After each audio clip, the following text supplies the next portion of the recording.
My name is Johannes Jansson, and I'm the director of creative writing.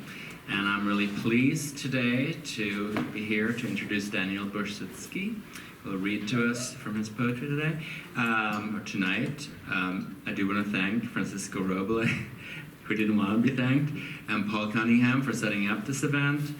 I want to also mention that tomorrow, same time, same place, the MFA students, prose students, will be having a reading. Also, it will also be fun. And also I want to call your attention to the book.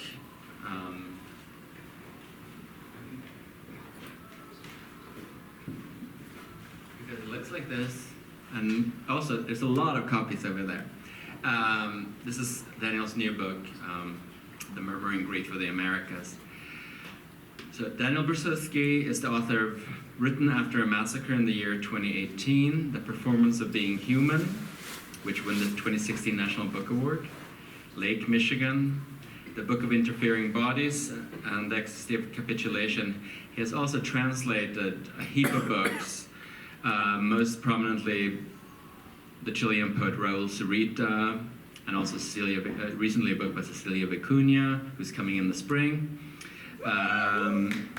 Jaime Luis Wenon, Paula Ilabaca, and Gallo Gigliotto. And he's a professor at the University of Illinois, Chicago.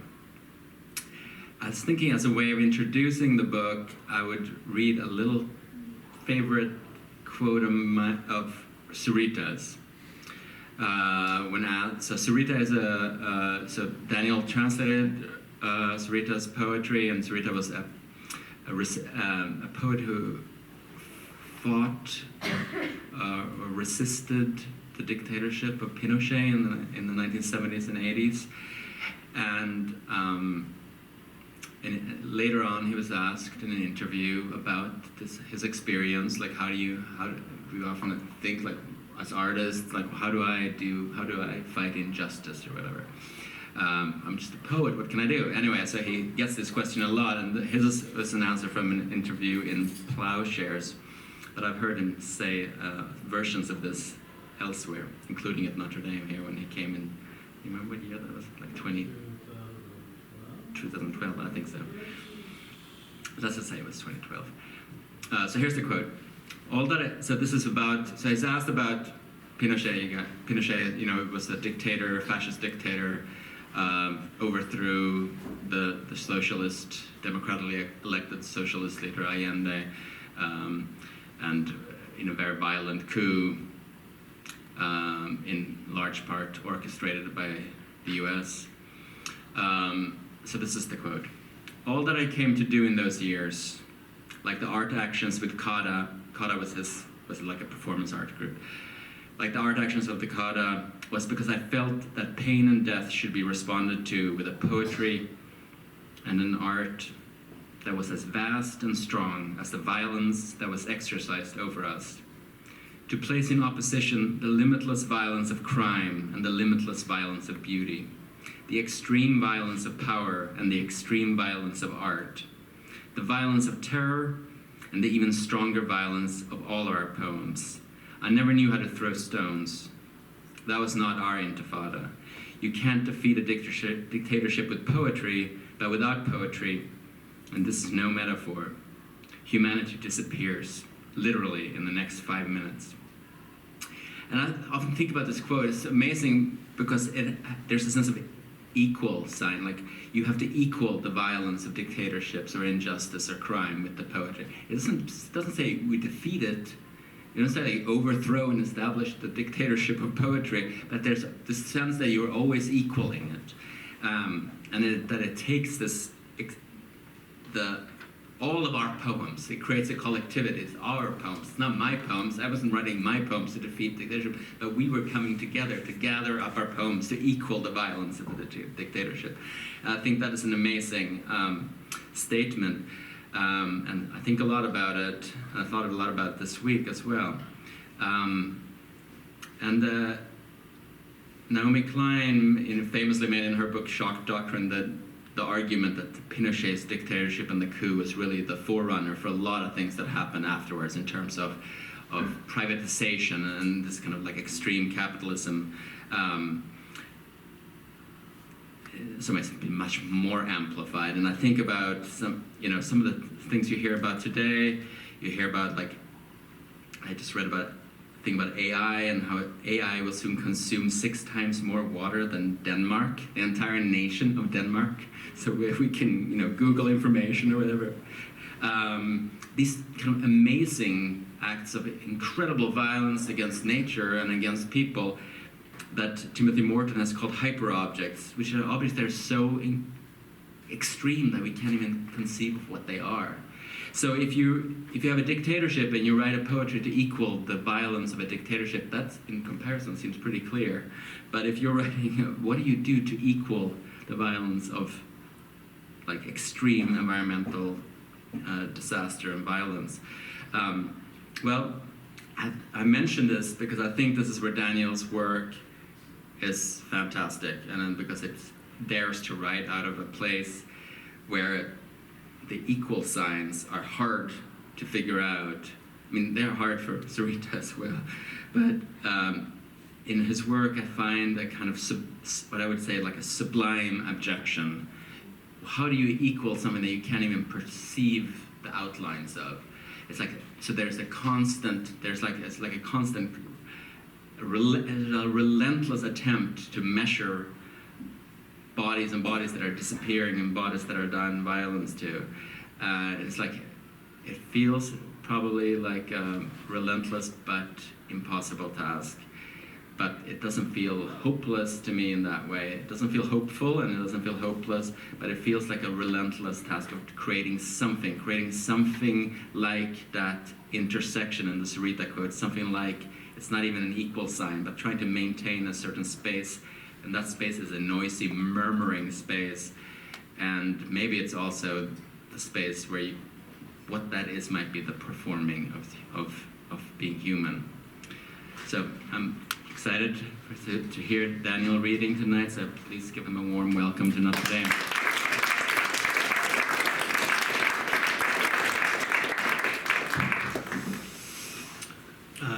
Thank you so much, Johannes, for those words. Thank you to everyone who made this happen. Paul, Francisco, everybody else whose labor, visible and invisible, went into this. I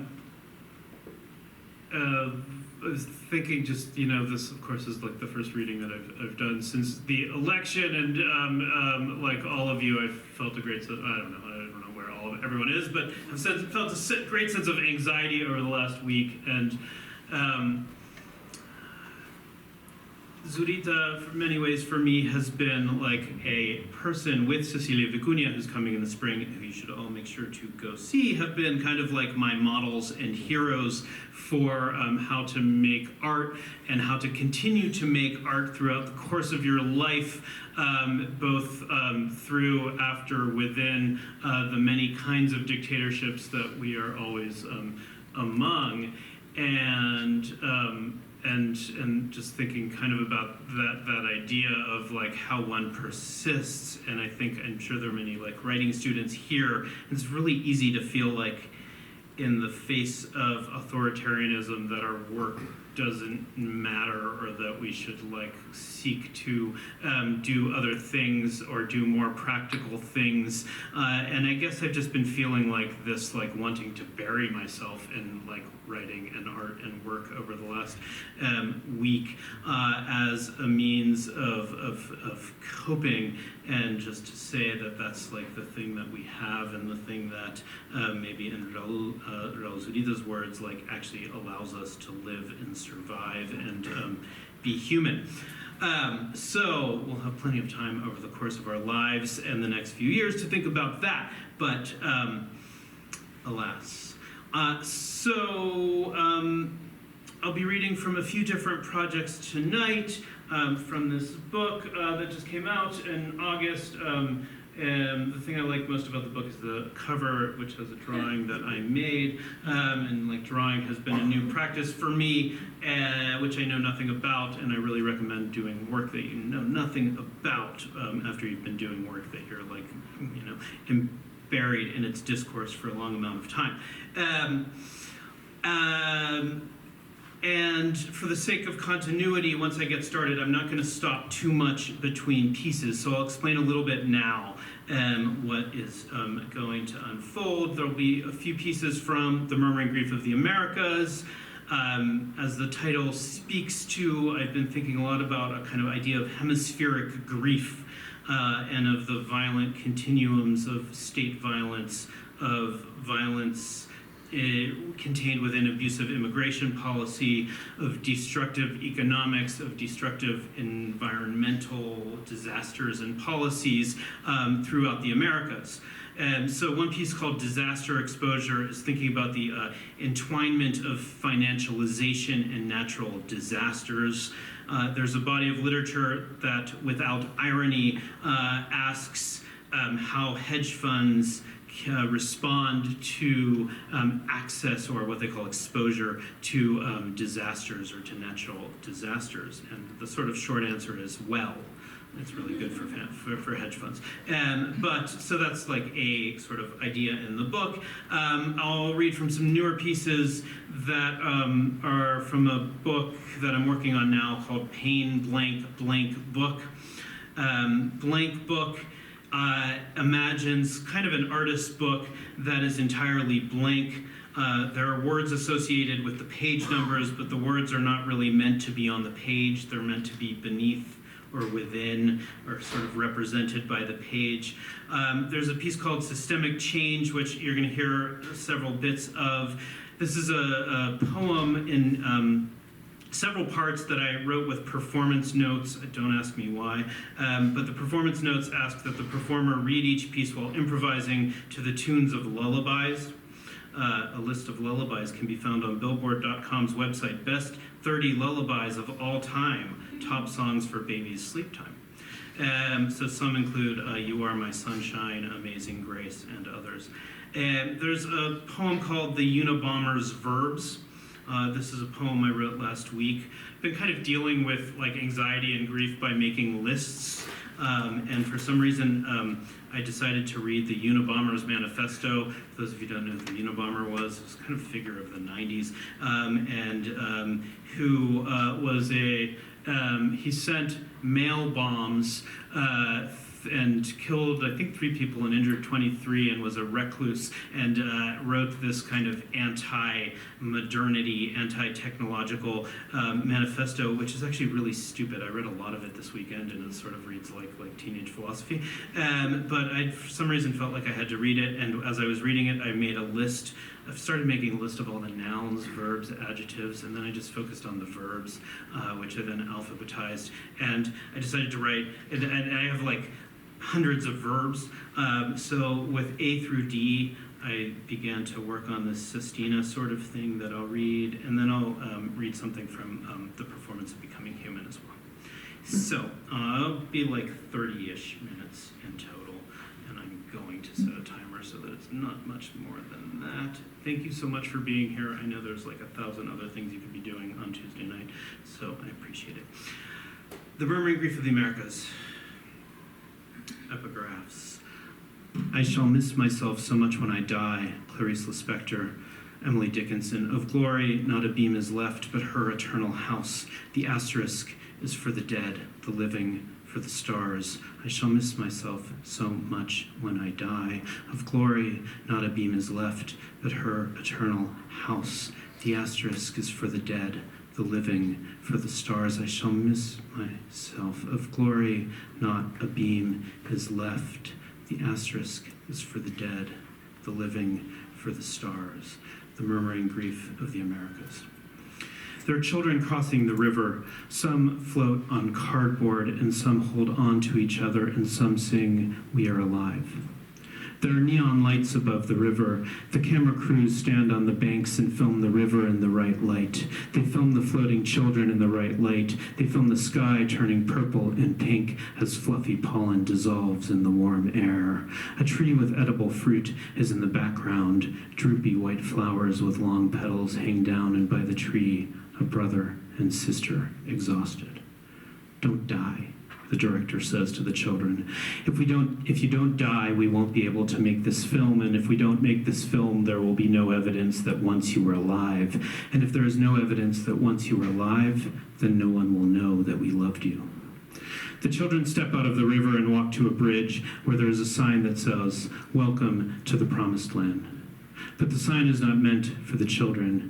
It is meant for the patriots who are chasing the children. The patriots do not enter the scene to be documented. They are there to haunt the children. They try to trap the children on the bridge, but they do not arrive in time. They meet the children on the other side of the bridge, where the camera records one of them saying, "Welcome to the Promised Land, you little warthogs." And there is gunshot, and the children run off in different directions. The camera doesn't know whom to follow. One child is shot in the leg, and the camera zooms in on his blood as the patriots drag him away. The camera catches up with the children later that night when they set up camp on a spinach farm. The director takes great pleasure in filming the older children as they care for the young ones. They feed them and bathe them and sing songs and play games like Simon Says. And Simon tells the children to stop speaking. He tells the children to stop breathing, to stop wanting, to stop thinking, to stop being themselves. He tells the children to become someone else, to become something else. And the children say, "How do we do that?" And Simon says, "You listen to the earth. At the right time, it will tell you what to do." But he knows the earth is a liar. After Simon puts the children to bed, the camera lingers on his face as he weeps, and he tells himself, "Stop speaking," and he tells himself, "Stop breathing," and he tells himself, "Stop eating," and he looks into the camera and says, "This pain in my mouth won't stop. The pain in my eyes won't stop. My tongue is burning. My lips are burning. My soul needs to rest," he says. "Your soul?" "Stop breathing," he tells himself.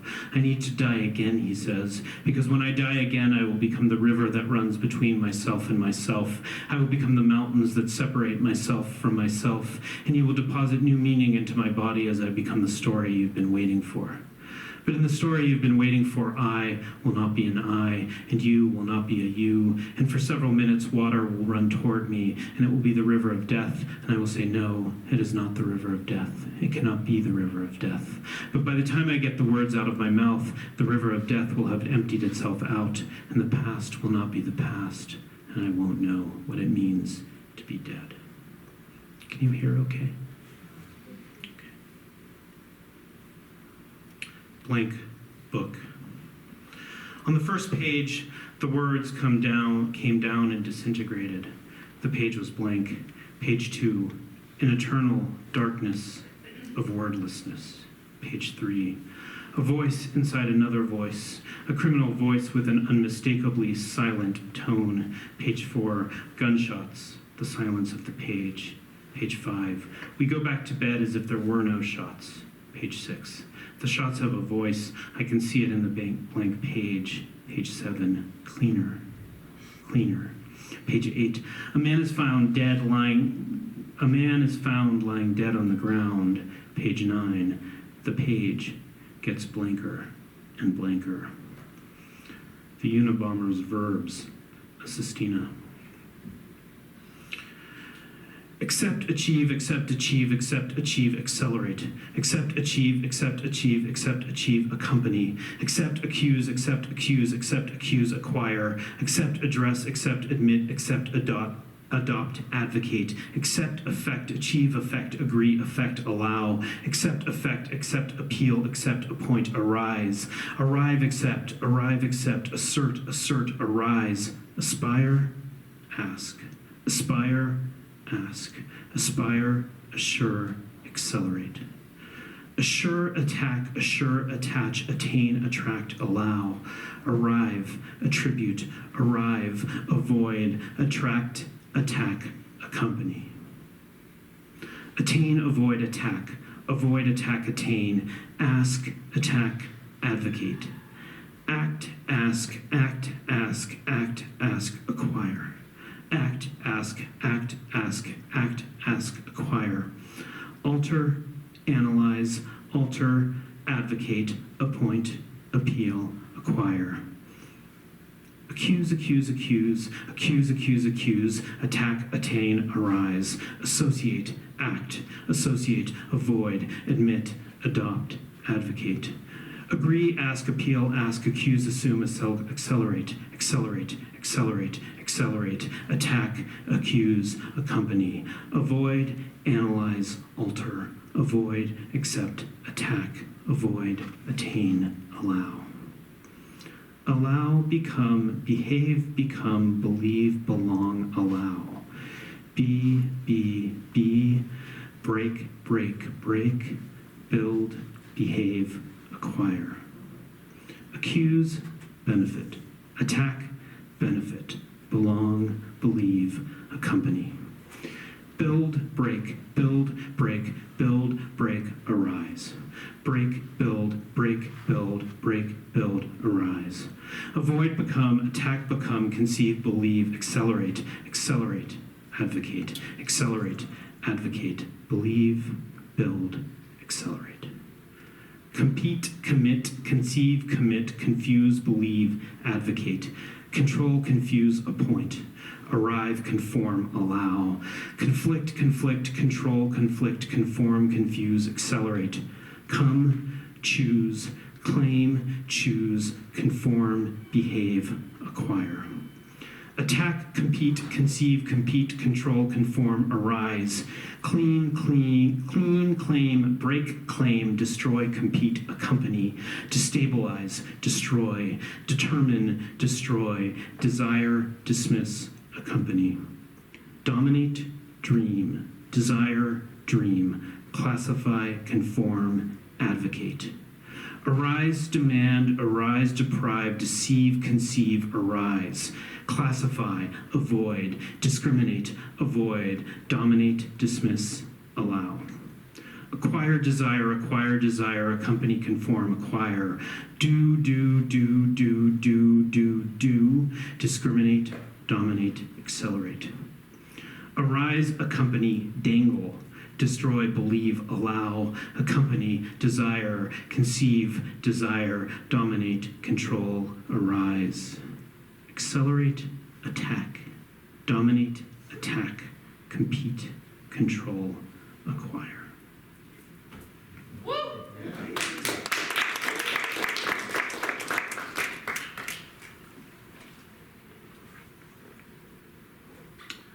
Systemic change, the lullabies. A change in one system must be absorbed by a change in another. This verse you will always remember. A change in one system must be absorbed by a change in another. This verse you will always remember. You took a breath and reminded yourself that authoritarianism is not the same as control. A change in one system must be absorbed by a change in another. The skull melted beneath your feet, and you did not expect the mustaches to sing. A change in one system must be absorbed by a change in another. You stepped into the bog and you wanted to control the mud, but you weren't prepared for the variables. A change in one system must be absorbed by a change in another. The skull melted beneath your feet, and you did not expect the mustaches to sing. The regime of your private words has ended. A change in one system must be absorbed by a change in another. The regime of your private words has gone public. This verse you will always remember. Just say quickly that it's wonderful to be back here among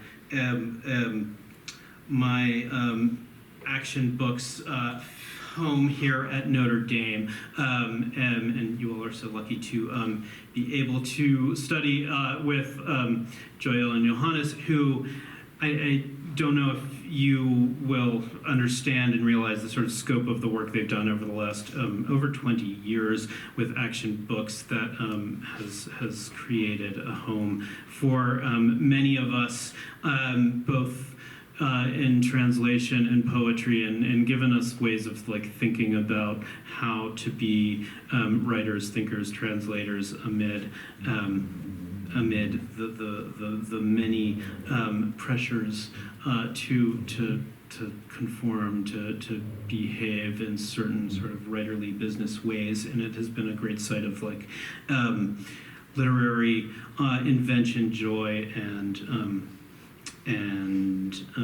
amazement over this last time. So thank you all for that. Insert bodies here from the Murmuring Grief of the Americas. Insert bodies here. He gets in the way of a bullet. The city floods. He gets in the way of a bulldozer. The state groans. He gets in the way of a machine gun. He hears someone say, "It's none of your business how many people we must save from themselves." The highway is blocked. Supplies can't get through. He hears someone say, "It's your choice. You get to decide how much pain you want to feel." A building crumbles. A bed fills with blood. A voice says, "You get to decide how much the tumor will grow." A girl starves. The lake overflows. The trucks can't get through. No rice, no bread, no drinking water. A voice says, "You get to decide how far you will fall." A soldier appears. He's also an artist. He talks to a journalist. "I feel something complex about the human rights abuses I have committed." The journalist assumes he means the human rights abuses he committed in a third world shithole, but really he means the human rights abuses he committed here in the shithole of Chicago. A boat fills with refugees fleeing Illinois and Indiana. A boat fills with refugees trying to get to Canada. The water calms. The sun rises. A prison is built out of twigs and branches. It fills up with destitute immigrants. The artist soldier shoots himself in the head. His best performance.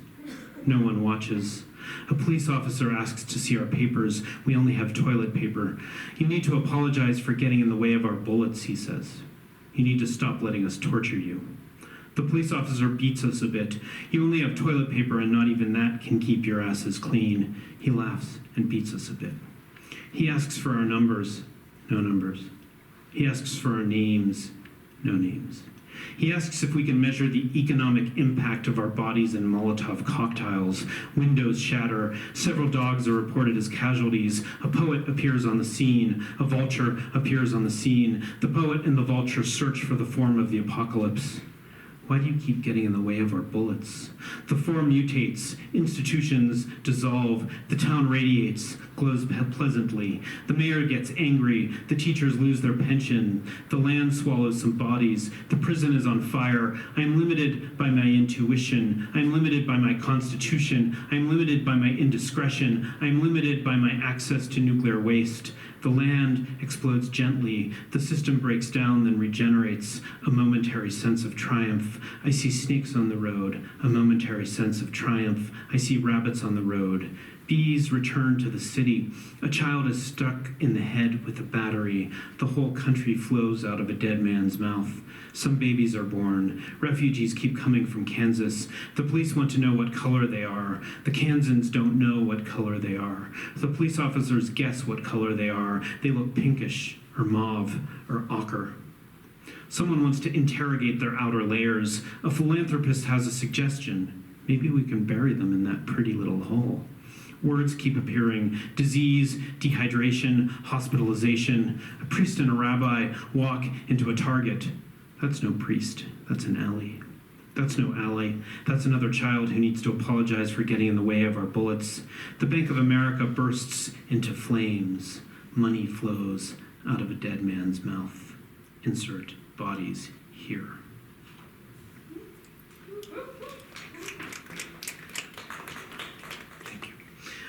This is called Or. This is a sort of rewriting of the story of Abraham and Isaac with sort of roles reversed. Or for Isaac. And he took his father to the flame, and his father said, "I am not a goat." And the boy said, "No, you are not a goat." And the father said, "Where are the goats?" And the boy said, "You are a goat today, or you will be a goat." The father thought about hybrid beasts and said nothing. He looked with love at the strange child he created. He thought about how hard it had been to keep the boy alive, and when the boy led him down the death path, he kept thinking, I should be in charge. But I'm tired, and I can't do anything to gain control. I am crinkled, worn out, sick of seeing. Things get destroyed in my name. Do I mind that I might be turned into someone else's burden? Also, I admire my son's determination. Someone, the voice of X, told him to take me to the flame. Someone serious, a credible character, told him to take me to the flame. It would have been perfectly reasonable to resist, to say, look, son, this is not the kind of thing you should do to your father. But I was tired, and the child was persistent, and I wondered, how long will this thing go on? It's true.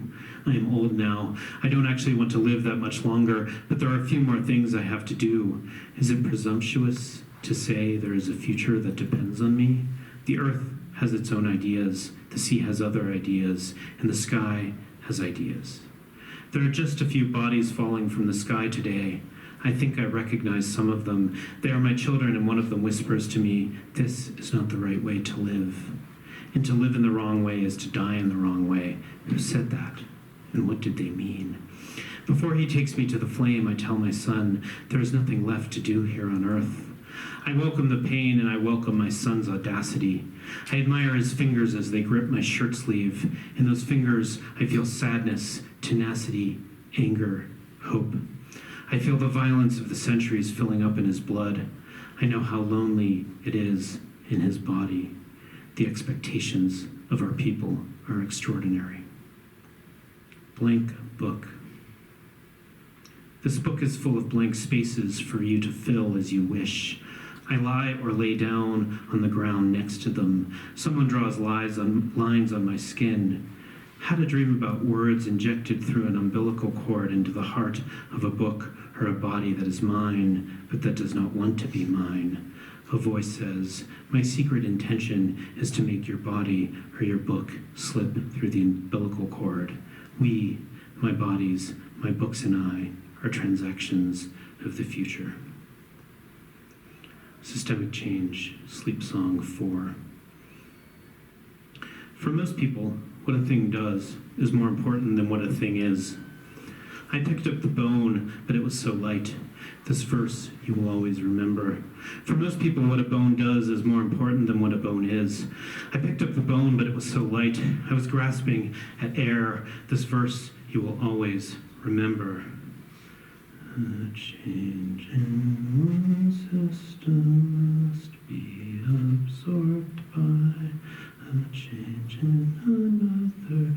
Somewhere someone was signaling something to someone. This verse you will always remember. For most people, what a thing does is more important than what a thing is. The system was so complex, we could not find even one simple word to describe its operations. A change in one system must be absorbed by a change in another. Disaster exposure.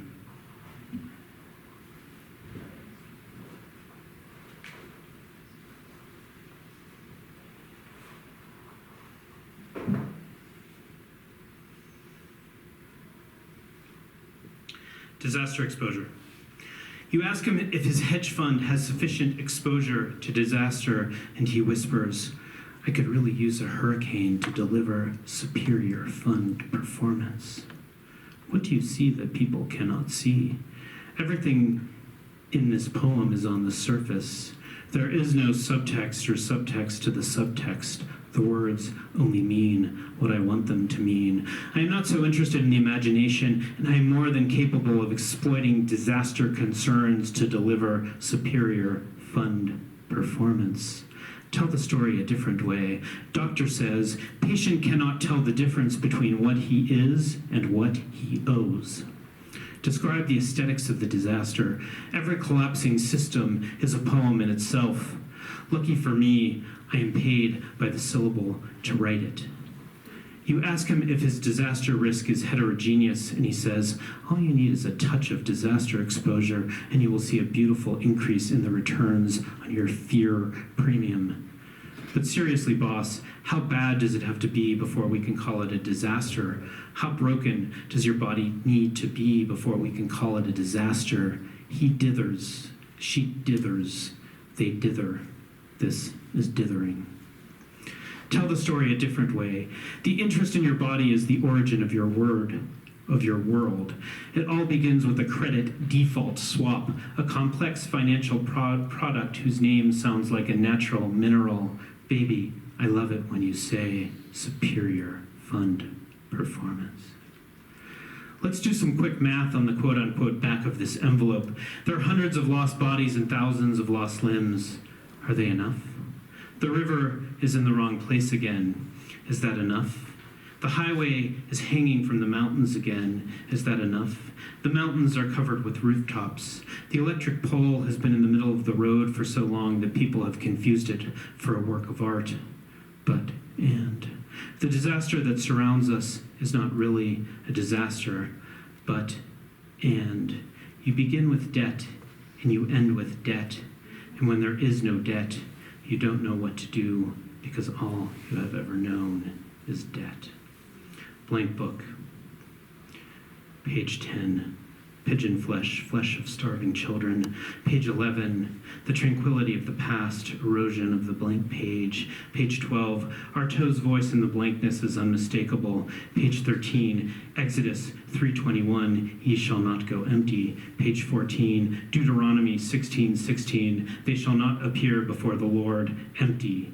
Page 15, Ruth 1:21, the Lord hath brought me home again empty. Page 16, Isaiah 24:1, behold, the Lord maketh the earth empty. Page 17, Mark 12:3, and they caught him and beat him and sent him away empty.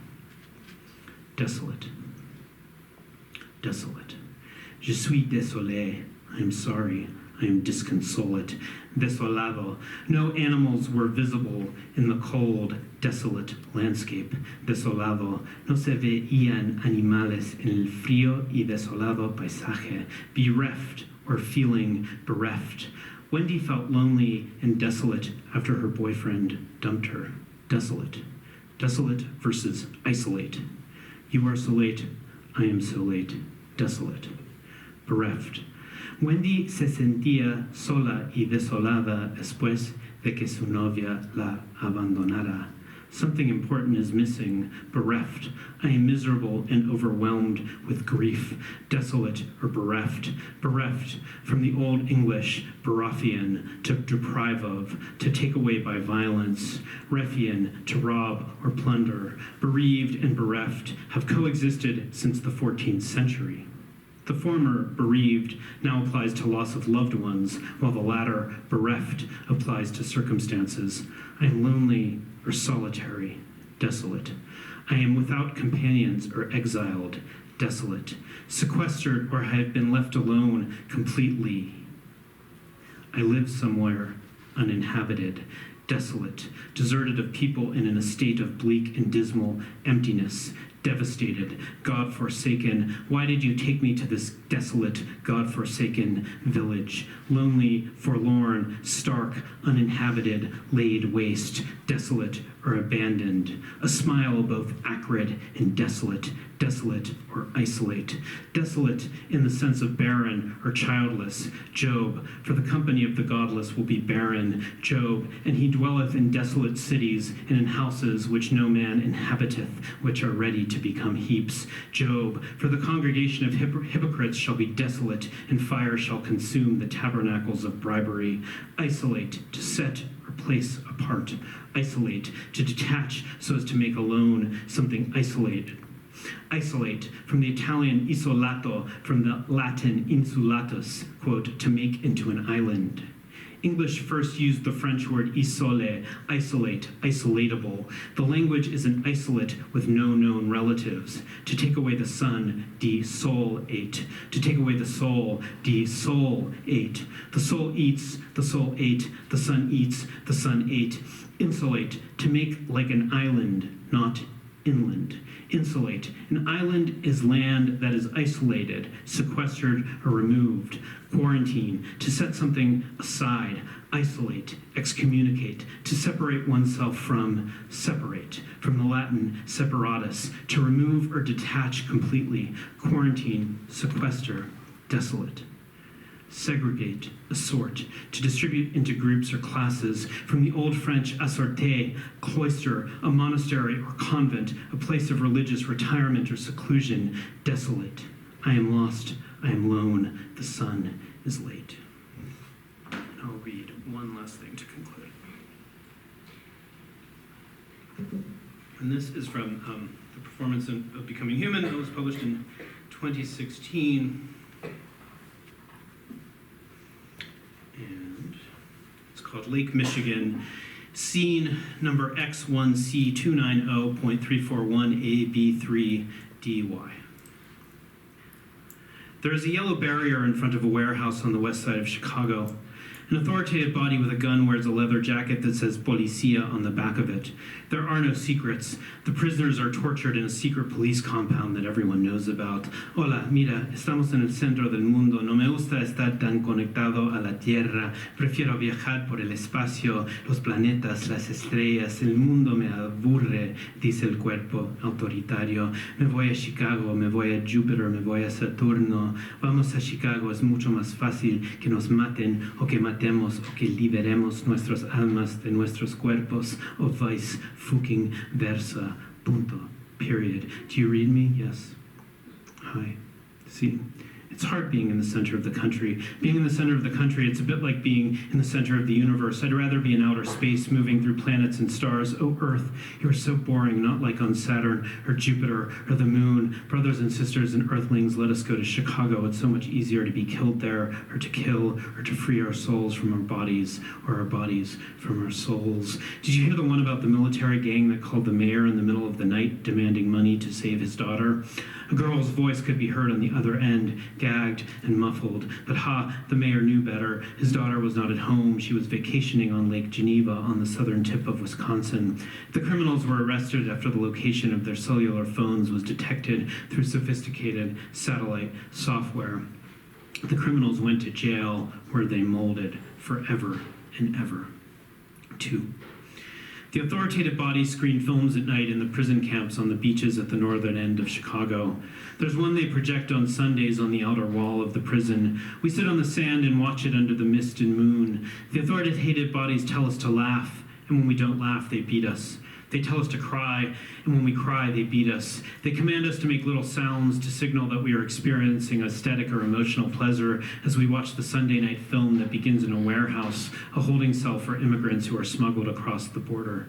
Meet M, star of the film. She's a mother of 3. Her children are in California. She does not have papers. She has paid a smuggler $6,200 to help her cross the border, and when she makes it into Arizona, her family members will have to pay more money to finish the deal.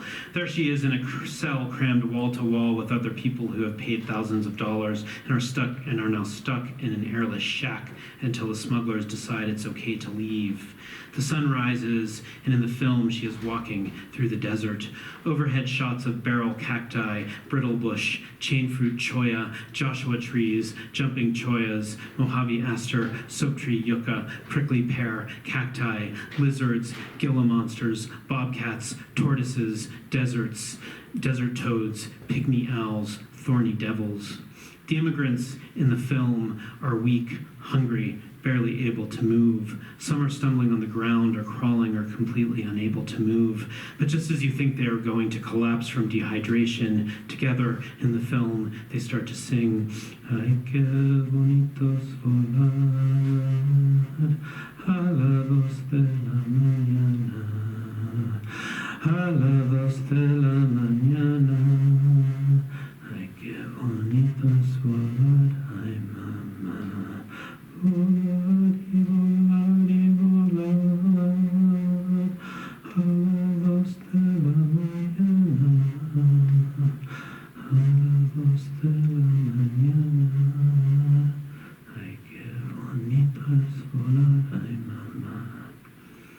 And there's a miracle.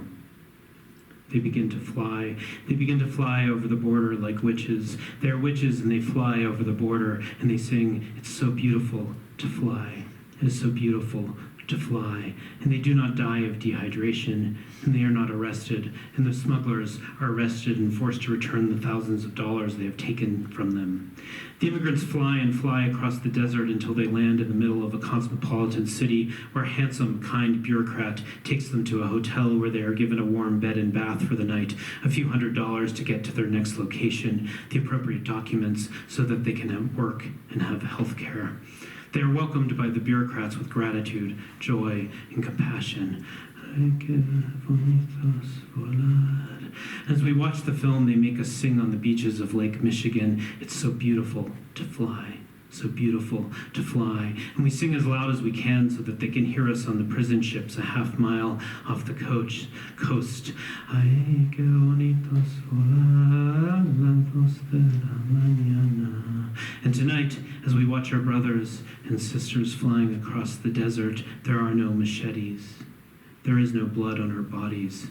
There are no forceps jammed into our orifices. There are no kicks, no blows, no handcuffs. Damn, it feels good to fly. It's what the body must always remember. Thank you.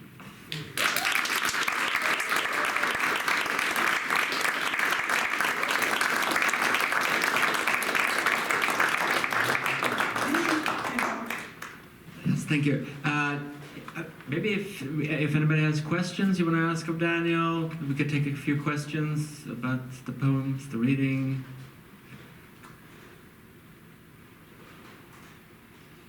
Share anecdote. Maybe you could begin just by talking what on earth possessed you to read the Unabomber's Manifesto? I have no idea, actually. It was like Saturday night, and I was by myself, and I was like,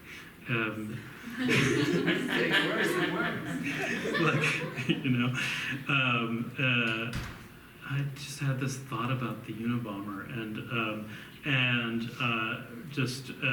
it was more like the Una. I think that was it. It was like the like sound of one unification. Something like made me think about the Unabomber, and I was like, I need to. And I was just in this like mode of making lists, and been like reading a lot of Jackson McClough, and feeling like I need procedure in a way that I haven't in a long time, and I'm not quite like into sort of the chance operations that McClough is doing, but like I've been thinking a lot about procedure, and so I've just been making lists all the time, and I just felt like I needed something new to make a list from, the Unabomber. There it was, and it was just a confluence of like sound and emotion and anxiety and total disappointment. Like a really bad thing to read, but the verbs, I learned a lot about verbs. Yeah. There's a lot of verbs that begin with I. There are like no verbs that begin with like F. I just like began to think a lot about verbs, and I was making lists. So I started with like, I'm going to be really ambitious and get all the parts of speech. And then I was like, no, the verbs. I need to think about the verbs. There it was. Just a technical question. Yeah.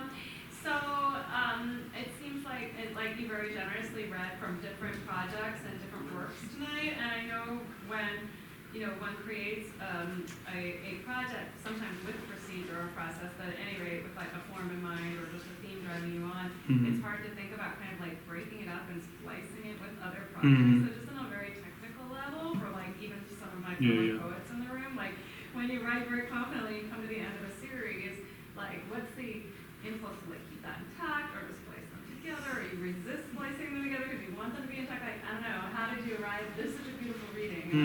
Thank you. How you arrived at this particular splicing of different kinds of projects.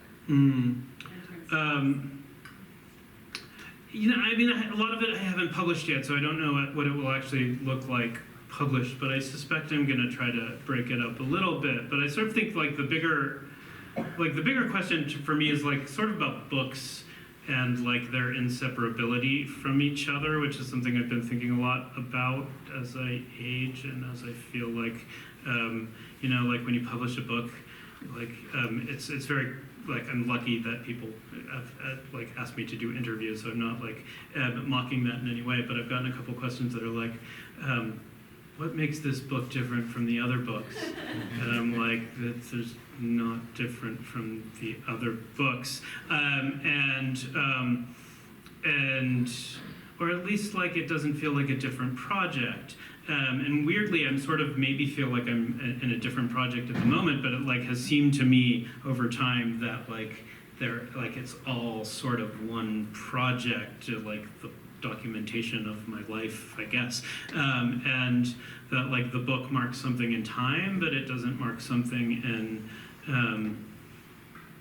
like it doesn't mark in at least for me, it doesn't feel like it's marking a separation of like aesthetic things or aesthetic projects. And so I don't know. I mean, I guess I was just thinking a lot about like the justification for why to do a reading as well, and was just thinking that that I've just been thinking a lot more about the form of the reading, and trying to be deliberate and try to do new things with it, and so like part of like what that means, I think the more interesting things happen when we sort of subvert our own intentions, and so I think like the breaking of them up is a way of like seeing what they look like when they're not in the place where they were sort of written to be.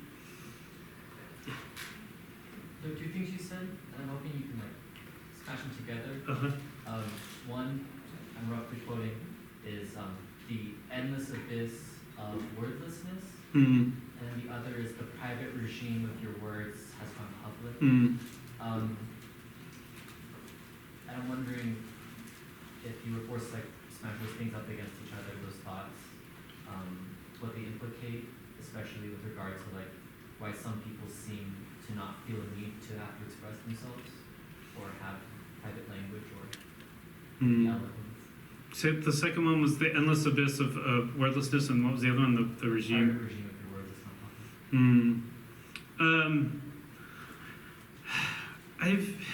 I don't know if I can sort of answer it in any sort of graceful way, but I'll sort of tell you what I've been thinking about. And part of it has been, like as I mentioned, I spent a lot of 2023 drawing, and I've also been really interested in the form of the artist book lately, and in the sort of idea of like what the purpose of like what I was just sort of saying. This is actually going to totally contradict what I just said in a certain way, but I've been really interested in like the idea of like what is the purpose of a book, and I don't mean like in terms of sort of humanistic gratification or something like that. I mean in terms of like, why do we publish these things when we could just sort of put them online, or like what does it actually mean to write a book, and like what can a book be? And I've been sort of dreaming of like books that are like multi-dimensional, or books that like extend across like the floor, or go for a long stretch of time, or books that come out of the ceiling, and just been sort of thinking about like the possibilities of bookishness, which on the one hand, like one can do something like that, right, and display it in something like an library or artist book collection, and that means you have a very small print run and it reaches very few people because of that, and so I think that's like a problem with that form, or at least a reason, a limitation of it, but on the other hand, I'm just really thinking a lot about like why we need like the actual like paper books of poetry and what they can be, and perhaps the answer to it is like maybe in a certain sense like maybe we don't, but like the abyss of wordlessness is like is sort of my grasping, like fighting with this idea of sort of the book and its potential for silence and for not existing. So I don't know. Those are like the tensions that I'm. I don't know if that's a helpful answer, but those are like the tensions that I'm sort of feeling. Yeah. So I don't know if this is like a secret because I'm not like super in tune with the poetry world, but what is your creative process of like coming up with the ideas and like trying to put them where you think they work? It's not like disciplined in any way. And like, no, I mean, in the sense that like I don't like I don't think I can articulate like a process, or like I've not been somebody who writes like at a specific time. I think so which is a way of saying it sort of like varies both according to like what I'm writing and how I'm feeling and what I'm thinking about. But I think I do try if I'm sort of interested in like chance operation, it's not so much with like found text as it is with my own work.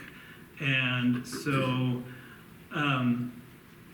as I was writing that blank book piece in particular, I was actually doing a lot with like stuff that I had on my computer from like 12 or 15 years ago that I, never published or even did publish, and just wanted to sort of see what it looks like again. I mean, and so I really like doing that, finding work that I wrote a long time ago that I don't have a sort of immediate attachment to, and which I feel like I can abuse in a way that I wouldn't be able to if I had just written it. So that's often it, and thinking about like combining things in ways that I wasn't thinking about them when I wrote it. So that's like one way of answering. Another way of answering to think is, thinking about Zurita. Actually, Cecilia Vicuña does this in a different way. But Zurita will like publish the same poems in like multiple different books, and they're often different, but the poem is not like a thing that dies once it was published 25 years ago. It's a thing that he keeps moving around and toying with. So I'll give you this example. I'm actually translating one of his books right now called In Memoriam, and I wrote to him recently and asked him for the Word document in Spanish, thinking that this would be like a sort of simple request. And he wrote back and said something like, "Well, just send me the first line of the poems, and I'll and the title and the first line of the poems, and I'll get it to you tomorrow." I kept my side of the bargain, did that, and then he sent me back the Word document, which, like, yes, the first lines were right, but like often the poem was entirely different from the one that was published in the book, which I had already translated, and which I'm having this sort of like ethical question about what he actually wants and what to do with that. So it just, but like the bigger point is that it's proof that for him the poem just keeps sort of evolving, and there's not like a definitive version of it, and in fact it can have the same title and keep appearing in different ways. And so I don't know, I think that is like a very different model of like you write a book and you set it aside, and those poems stop being part of it. So those are two sort of ways I'm thinking about it. It's also funny when you read the book and you're like, wait, that's a Bob Dylan song. What's it? Oh yeah, no, this just happened to me where, because he has, in this book, he has passages from John Ashbery, from Auden, from Pavesi, and it was really funny with the Ashbery one. And sometimes he sort of identifies it, and sometimes he doesn't. But like, I actually started translating the John Ashbery poem from Spanish into English that was in his book, and then I was like, this is dumb. this is actually not, I figured it out, but like it wasn't like there to necessarily identify. I really love that you read that echo graph, Mm. and I was really interested when I was reading it as a repetition, and it has a kind of ghostliness to it, the way that it kind of then becomes a kind of Frasier poem a couple of pages later. And I wondered how that relates to the idea of reiteration, which I feel is kind of throughout the collection, and maybe speaks to the Zarita idea of like multiple iterations of the same poem, and that they have new lives. Thank you. These are all really, really good questions. I think the one thing that I was thinking about, like there are sort of multiple epigraphs, and I was trying to think about them as like content rather than as just like, it's in a similar way to what we're saying about Zunita, where like he actually just sort of puts in a poem by another writer. But like thinking about them as both like visual content and also like something that is in the book to be performed, and so in that sense, like it's not just sort of extracting it and putting it into my book as a way of signaling some sort of debt to it, but actually like thinking about it as a text. And so I think that was part of what I was working with, and part of like this larger questioning of like, you know, books that I'm having. And I think like the reiteration is a super interesting question too, because it's often like a reiteration again over like many books. Like I've been thinking about this passage of Lee Spector's "I shall miss myself so much when I die" over like 15 years. The text from Cesar Vallejo that I've have throughout the book are also just things that have been like with me for a really long time, and which I keep sort of working through.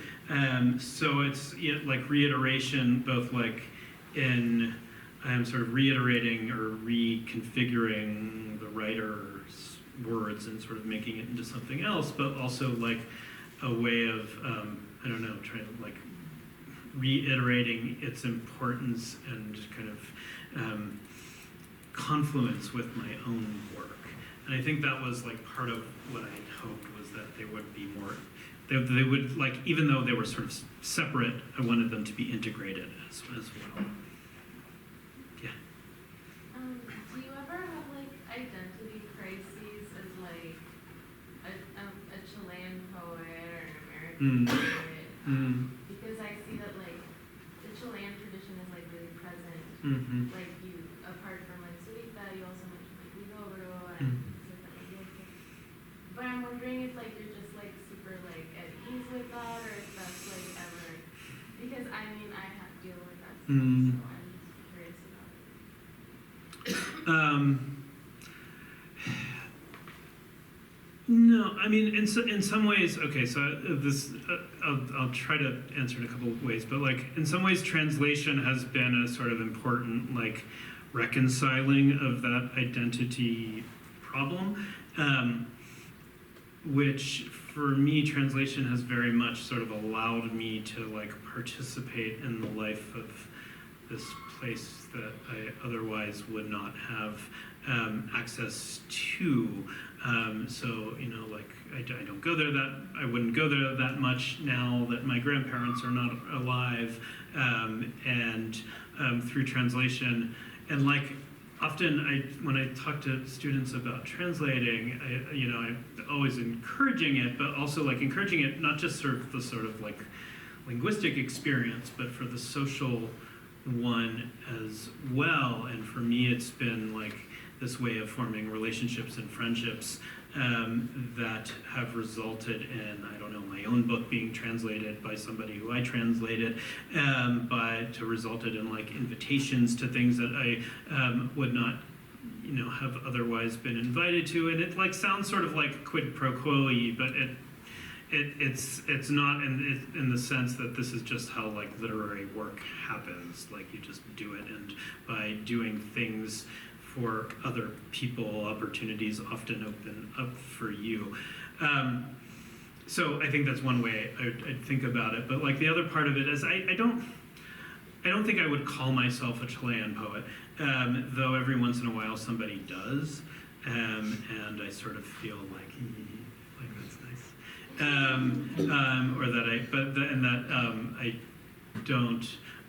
Like Cecilia Vicuña sort of likes to insist upon that, and it's nice because what she's doing is sort of trying to open up the possibility for a I don't know, somebody deep in the diaspora who wasn't born there to be considered part of the tradition. So I feel sort of flattered by that, but I wouldn't use it on myself, I think. That's right. All right, well, thank you so much. And graduate students, tomorrow, Daniel's meeting with the grad students here at 11:30. All right, thank you. Bye to you both.